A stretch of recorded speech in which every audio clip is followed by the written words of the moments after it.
Voy a hablar de 4 temas diferenciados y, dado que en nuestro documento del año pasado y en el actual, que hacemos referencia pues un poco a los fundamentos jurídicos y a la situación legal de este nuevo régimen que se pretende implantar, en mi intervención voy a hablar de 4 temas concretos: gestión de los impuestos, lucha contra el fraude fiscal, situación de la agencia tributaria y situación que se produciría si este sistema de financiación singular se extendiera, como han manifestado nuestros políticos, al resto de comunidades autónomas. Y lo voy a hacer desde un punto de vista práctico, para que se entienda por parte de todos los ciudadanos pues qué supondría en la práctica si esto llega a implantarse y se extiende al resto de comunidades autónomas. Empiezo por la primera parte, la gestión de los impuestos, de los tributos. En nuestro documento siempre decimos que hay 4 principios básicos que hay que cumplir para que en una gestión de los impuestos sea lo más eficaz posible. Primero, una base de datos única, imprescindible. Segundo, una caja común. Tercero, una gestión de retenciones de forma integrada. Y cuarto, un control de las actividades económicas por una única administración. Esos 4 principios, que no me extiendo en ellos porque están reflejados, fundamentados en nuestros documentos, pues pensamos que con este paso que se va a dar de establecer este nuevo sistema se rompen por completo. Paso a exponerlos. En primer lugar, gestión de los impuestos. Vamos a empezar por lo que han acordado, en principio, que se va a empezar el acuerdo de financiación singular con la cesión del IRPF a Cataluña a partir del año 2026. Situación que se va a plantear. Los ciudadanos catalanes van a presentar sus declaraciones de renta en la Agencia Tributaria de Cataluña, con sus modelos específicos. El resto de ciudadanos españoles la van a presentar a la Agencia Estatal de Administración Tributaria. Tenemos 2 bases de datos, rotura del primer principio. Pero ¿qué va a ocurrir, por ejemplo, y para hacer un ejemplo práctico, con una gran empresa catalana, como puede ser, por ejemplo, una entidad financiera que tiene oficinas por todo el territorio nacional, que tenga un trabajador en Córdoba? Situación que nos vamos a presentar, que se va a plantear el año que viene. Los modelos de ingreso de retenciones, modelo 111, modelo de resumen anual de retenciones, modelo 190, se van a ingresar por ese banco catalán en la Agencia Tributaria de Cataluña. Ahí va a estar la información. Cuando llegue la campaña de renta, el trabajador de esa entidad financiera en Córdoba va a presentar su declaración tributaria en el Estado, porque es Andalucía y es estatal. ¿Qué se va a producir? Pues que la eficacia que se produce actualmente, con la rapidez que se producen las devoluciones de renta, por supuesto, eso se va a romper. Vamos a tener información en 2 bases de datos diferenciadas. Imposible conciliarlas con la rapidez y eficacia que se hace actualmente. Y, por otro lado, los importes ingresados de retenciones estarán en Cataluña y si al trabajador de Córdoba le sale la cuota de devolver, esa cuota se la va a devolver el Estado. O sea, rompemos el segundo principio, caja común. ¿Vale? He buscado en la agencia tributaria ver qué pasaba con la campaña de renta y me he encontrado la nota de prensa de 2 de julio de 2025, está en la página web de la agencia, y leo los resultados y les adelanto que estos resultados resulta imposible conseguirlos si se cede el IRPF a Cataluña en 2026. 2 de julio de 2025. 2 días después de finalizar la campaña, dice la nota de prensa. La agencia tributaria ha devuelto ya 9.100 millones de euros a más de 12 millones y medio de contribuyentes al cierre de la campaña de renta. Hasta la fecha se han abonado el 78% de las devoluciones. Hago un inciso. Alguien que piense, pues es muy rápido, pido una devolución y Hacienda me lo devuelve. Pero es que hay mucho espabilado por ahí y pide devoluciones ficticias, hay facturas falsas, hay tramas organizadas. Antes de proceder a una devolución, y sobre todo si es de elevado importe, hay que hacer una serie de cruces. Y me imagino algún ciudadano, algunos de los que estamos aquí hemos sufrido, pedir una devolución a la agencia tributaria del IRPF y minorarse en el importe de una multa de tráfico que ha llegado a la agencia tributaria y hay que cobrarla, una deuda que se tiene con la propia administración tributaria, una deuda con otros organismos. En resumen, que esa devolución tan rápida no supone que yo presento la declaración y al día siguiente sin mirar nada me lo devuelven. No. Hay que hacer cruces, hay que hacer una aplicación informática, hay que contrastar la información. Con esa información, parte en Cataluña y parte en el Estado, imposible de hacer. Sigo leyendo la nota de prensa. Durante la campaña se han presentado 24 millones de declaraciones, de las cuales más de 2.900.000 mediante la nueva renta directa, la asistencia telefónica y la APP. Cataluña va a estar en disposición, a partir del 1 de enero, en en ejecutar estas aplicaciones? Por supuesto que no. Se han presentado casi 45.000 declaraciones complementarias tras el aviso preventivo de la Agencia Tributaria, evitando así posteriores comprobaciones, generación de intereses y eventuales sanciones. Ese cruce previo de aviso a los contribuyentes, decir, oiga, que no me cuadra, con la información que yo tengo en la base de datos, no me cuadra lo que usted dice en sus declaraciones de lo que realmente la información que tengo. Póngase al corriente, pague la deuda que tiene pendiente. Pues eso surge, estos 45.000 avisos, surgen del cruce de toda la información que hay en la base de datos tributaria. Si vamos a tener la información de los catalanes en la base de la Agencia Tributaria de Cataluña y el resto en la estatal, por supuesto, estos avisos preventivos a los ciudadanos catalanes, por supuesto que no se van a poder realizar. Y, por último, la Agencia Tributaria ha ofertado la solicitud de asistencia estatal con más, resumiendo, de 1.280.000 respuestas por los canales de asistencia digital para facilitar la confección de la declaración. Resumo. Esos resultados, 2 de julio, de una campaña que finaliza el 30 de junio, imposible cumplir si fraccionamos la base de datos de información tributaria y rompemos también el principio de caja común. Sigo con los efectos. Segundo, lucha contra el fraude fiscal.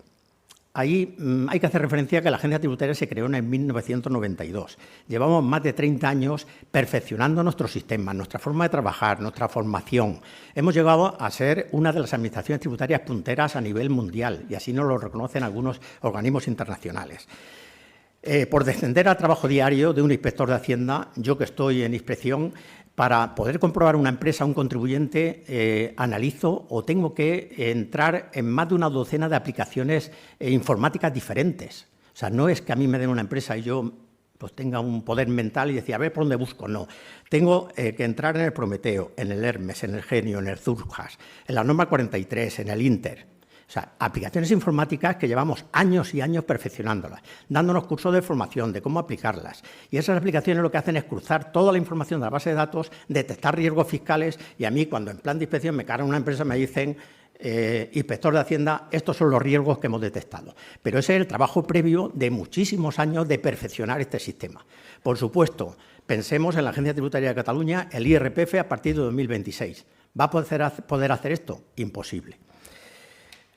Esas aplicaciones informáticas he hecho referencia a la de inspección. Por supuesto, en el resto de áreas, gestión, recaudación, aduanas, son centenares de aplicaciones informáticas. Eso es un cúmulo de trabajo y de perfección informática, medios informáticos, medios tecnológicos, que, por supuesto, una administración tributaria es muy fácil en un papel decir, se traspasan a Cataluña todas las funciones de gestión, inspección, recaudación, liquidación, el ingreso, tal, y luego hablaremos de los medios humanos y materiales.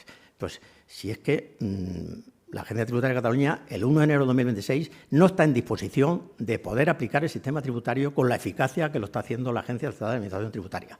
Y si lo ampliamos al resto de impuestos, no digamos, IVA, sociedades, imposible. Y por terminar con la lucha contra el fraude, por no hablar en teoría, voy a hacer referencia a 2 planes que los tienen en el documento. Uno muy reciente de criptomonedas. Sabemos la dificultad de comprobar eso. Llevamos años debatiendo, incluso a nivel teórico, si una criptomoneda es una moneda virtual, es un activo financiero. Bueno, al final no nos hemos puesto de acuerdo. Pero la dificultad real de aplicar ese plan de inspección que está en el plan de control tributario de 2025 es la dificultad de obtener información. Pues hemos creado modelos de extracción de información, hemos creado obligaciones de los operadores en el ámbito económico y financiero para que nos suministren información. Hemos recibido formación específica, los inspectores técnicos que van a hacer esas comprobaciones respecto de la comprobación de ese plan. O sea, es toda una batería de actuaciones previas a iniciar la comprobación con cierta eficacia. Pues hemos iniciado las comprobaciones y estamos ahí. ¿Qué ocurre a partir del 1 de enero de 2026? Pues, por supuesto, la Agencia Tributaria de Cataluña no va a tener no solo la información, sino ese bagaje de formación para poder localizar, detectar ciudadanos catalanes que hayan tenido ganancias importantes en criptomonedas y que, por supuesto, no van a tener la información y no van a poder realizar ese plan de comprobación de criptomonedas. El segundo, grandes patrimonios. Llevamos muchos años haciéndolo. Pero la estructura de la Agencia Tributaria hay una unidad central en Madrid y esa es la que mete en la batidora toda la información y detecta riesgos fiscales. Ahí se mete la información de declaraciones de las empresas, de los propios contribuyentes, fuentes de información que vienen de organismos internacionales, de intercambio de información con otros estados, de convenios de intercambio de información de la OCDE. O sea, toda esa información la unidad central de grandes patrimonios la mete, por decirlo de forma gráfica, en la batidora y detecta riesgos fiscales. Por ejemplo, deslocalizaciones, artistas, deportistas, famosos, que dicen que viven fuera y realmente viven en España. Pues ese trabajo previo de esa unidad central nos da a los inspectores que estamos en las dependencias regionales el trabajo mascado. O sea, nos dan la información para llamarlos y prácticamente de hacer determinadas comprobaciones y hacer la liquidación si realmente se ha tributado de forma incorrecta. Pues si estamos hablando de la Agencia Tributaria de Cataluña, ese trabajo de la unidad central, como existen otras unidades de coordinación de delitos, de grandes grupos, de multinacionales, ese trabajo previo no va a disponer de él. Los inspectores que haya en Cataluña no van a tener esa información, porque la unidad central de la agencia tributaria no va a traspasar la información, entre otras cosas, porque la información de los ciudadanos catalanes va a estar en la Agencia Tributaria de Cataluña. No disponen de esa información para meterla en la batidora y detectar riesgos fiscales. O sea, comprobación de grandes patrimonios de ciudadanos de Cataluña se va a ver seriamente perjudicada. Son solo dos ejemplos. Podríamos estar aquí horas hablando de un montón de programas. En el documento que hicimos el año pasado metimos algunos más, pero simplemente por trasladar la idea y en la práctica de lo que supone de perjuicio en la lucha contra el fraude fiscal. Tercer punto, situación de la agencia tributaria. En el acuerdo singular se prevé, porque es imposible que la Agencia Tributaria de Cataluña, con 800 funcionarios, aunque ahora metieran forzadamente no sé cuántos, hay que darle formación, no tienen experiencia, no tienen las aplicaciones informáticas, resulta imposible que la Agencia Tributaria el 1 de enero supla lo que está haciendo realmente la Agencia Estatal en Cataluña. Entonces, ¿qué se prevé en el acuerdo singular formado por dos partidos políticos el año pasado? Se prevé el traspaso de los medios humanos, tecnológicos y materiales de la Agencia Estatal a la Agencia Tributaria de Cataluña, ahí, a lo bestia, sin contar con nadie y sin ver realmente la situación de los 4.400 trabajadores que hay de la agencia en Cataluña, qué pasa con ellos, si se les va a obligar. Simplemente en el acuerdo dice, pues se traspasa, ¿vale? Entonces, ese traspaso, si se lleva a buen término, pues se lleva a la práctica, supone la desaparición de la Agencia Estatal de Cataluña, ¿vale? Y, por último, cuarto punto, la generalización de esto que estoy comentando al resto de comunidades autónomas, como llevan manifestando varios días nuestros políticos, incluida la ministra, de que esto, por supuesto, se puede generalizar. Imposible, imposible, por los efectos que le voy a comentar. Primero, si estamos diciendo que la agencia tributaria desaparece en Cataluña, si esto se generaliza, pues vamos, la agencia tributaria la partimos en 17 trocitos, cada comunidad autónoma se queda el suyo y punto. O sea, que alguien me explique o me intenta convencer que eso es más eficaz, que eso realmente los ciudadanos van a tener algún tipo de beneficio, sino que realmente todos van a ser perjuicios. La agencia tributaria desaparece, si esto se generaliza. Segundo efecto, vamos con los números. Voy a poner un ejemplo muy práctico y haciendo una simulación y luego entramos en los números por si alguno pues, no es muy, como decíamos antiguamente, de letras y no domina mucho los números. Vamos a ver el sistema actual. Aquí hay una cesta de impuestos, luego hablaremos de números. Y es una tarta que de esa tarta comen 17 comunidades autónomas y el Estado, para financiar el estado de bienestar que tenemos. Hay funciones que asume el Estado, el pago de paro, financiación de parte de las pensiones, los ERE, los ERTE, los servicios sociales, el mínimo vital, etcétera. Funciones del Estado, con unos fondos. Luego hay otros fondos que se quedan en las comunidades autónomas, que es 50% de IVA, 50% de IRPF, 58% de impuestos especiales, pues dentro de ese reparto cada uno tiene sus funciones. Las comunidades autónomas tienen atribuidas sanidad, educación, justicia, etcétera. Entonces, vamos a una simulación de una hipotética conferencia de prensa, de presidentes, en el mes de septiembre, la ministra y los 17 presidentes autonómicos. Coincide en la simulación que es el cumpleaños de la ministra y aparece allí en la conferencia con una tarta. Y dice, vamos a hacer 18 trocitos, ¿no? Somos 17 y yo 18, ¿vale? Pero aquí el presidente de Cataluña dice, no, perdona, es que tenemos un acuerdo singular que yo me tengo que comer el doble. Así que, pues, es que la única solución posible es o alguien se queda sin comer tarta o hay que hacer los trocitos más pequeños. Es que no hay otra. Entonces, si lo planteamos en números, el Estado, los datos que figuran ahí, de últimos datos estadísticos de 2022, redondeando, recauda unos 250.000 millones de euros. Con eso se financia el Estado y se financian las comunidades autónomas. Financiación singular de Cataluña, Cataluña se queda todo lo que se recauda en Cataluña. Actualmente está recaudando 26.000 millones de euros, 5.000 tributos propios, 21.000 de lo que le transfiere el Estado de 50% de IVA, IRPF, impuestos especiales, etcétera, ¿vale? Financiación singular, recauda todo, 53.000 millones, el doble. Si estamos hablando de la tarta, pues si Cataluña va a recaudar el doble, por supuesto, pues esos millones que va a recaudar más de Cataluña va en detrimento de lo que tiene el Estado para financiar sus funciones y sus servicios sociales o el resto de comunidades autónomas. En resumen, y como ha dicho Antonio anteriormente, pues esto derivaría en que había una serie de ciudadanos de primera con una financiación muy superior a la del resto de ciudadanos que viven en el resto de comunidades autónomas. Alguien puede decir, bueno, los ciudadanos de Cataluña realmente se van a ver beneficiados, tienen el doble, van a tener el doble de hospitales, van a tener unas carreteras fenomenales, pero ¿y si les da, como les ha dado, por destinar parte de dinero a financiar estructuras de Estado, a crear embajadas? ¿Y si, o sea, no está garantizado que realmente esos mayores fondos vaya en beneficio de los servicios que se prestan a los ciudadanos? Y lo que sí está claro es que de ese reparto de fondos, actualmente y según los principios constitucionales de igualdad y solidaridad, pues dice la Constitución que hay que crear unos fondos de compensación interterritorial, de nivelación, de fondo de suficiencia de garantía de servicios públicos esenciales. Esos fondos, lo que dice la Constitución, es que hay que garantizar la cohesión social y la igualdad de todos los españoles que reciban los mismos servicios independientemente del lugar en el que vivan.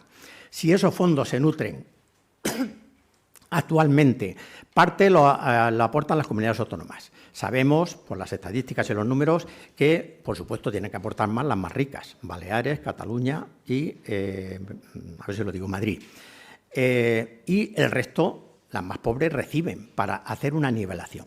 Esos fondos provienen de los fondos que aportan las comunidades autónomas y de los fondos que aporta también el propio Estado. Si vamos a una generalización y, como dicen nuestros políticos, y todas las comunidades autónomas se quedan la totalidad de la recaudación de los impuestos y solo pagan unos pequeños gastos comunes del Estado, el Rey, la Casa Real, el Servicio Exterior, etcétera, por supuesto, el Estado se queda sin fondos para financiar todos los servicios que tiene que prestar y, por supuesto, tampoco puede dotar esos fondos de cohesión para que todos los ciudadanos seamos iguales independientemente del territorio en el que vivimos. Y ya por último, permítame una referencia personal. Llevo más de 40 años trabajando, de inspector de Hacienda, trabajando en la Administración Tributaria y yo creo que no ha existido en todo este periodo de tiempo una situación tan grave como la actual. O sea, realmente el sistema tributario tenemos que ser conscientes de que si esto se lleva a cabo y no es toda la financiación singular, sino que se empieza por el IRPF de 2026, estamos asistiendo al inicio de la voladura del sistema tributario actual. O sea, voladura, tanto desde el punto de vista de principios constitucionales, de aplicación de los tributos, de reparto de las cestas de impuestos, de la administración tributaria que aplica el sistema tributario, que desaparecería. O sea, estamos realmente partiendo de que hay un sistema que sí que tiene sus defectos, tendrían que juntarse todos y llegar a un acuerdo, pero la solución no puede ser volar ese sistema, iniciar un camino que, por supuesto, ese camino nos llevaría a un Estado confederal que no está previsto en la Constitución. Si esto obedeciera a razones técnicas, que como ha dicho la presidenta, nadie nos ha alegado ninguna ventaja técnica o de beneficio para los ciudadanos, pues bueno, lo tendríamos que asumirlo, decir, bueno, es otro modelo, vamos a ver pues, realmente sus posibles beneficios. Si esto viniera del Parlamento porque se han modificado las leyes y los ciudadanos, por la democracia, adoptan este nuevo sistema, pues bienvenido sea, nosotros somos técnicos, aplicamos las leyes y punto. Pero es que no, es que se empieza la casa por el tejado. Primero llegamos a este acuerdo, vamos a ir caminando y luego ya reformaremos las leyes, etcétera. Estamos hablando de un sistema al día de hoy ilegal, no tiene cobertura legal. Entonces, esta voladura del sistema tributario, desde nuestro punto de vista, supone una irresponsabilidad muy grande de nuestros políticos que no han querido oír a los técnicos, no solo nosotros como inspectores de Hacienda, sino a todos los expertos que se han manifestado en contra de que esto realmente se lleve a la práctica. Y esa irresponsabilidad política pensamos que va a tener graves consecuencias, no solo para el sistema tributario, sino para el conjunto de los ciudadanos. Y por nuestra parte, esta rueda de prensa, nuestros documentos y nuestras intervenciones van en el sentido de intentar que esta barbaridad no se lleve a la práctica. Muchas gracias.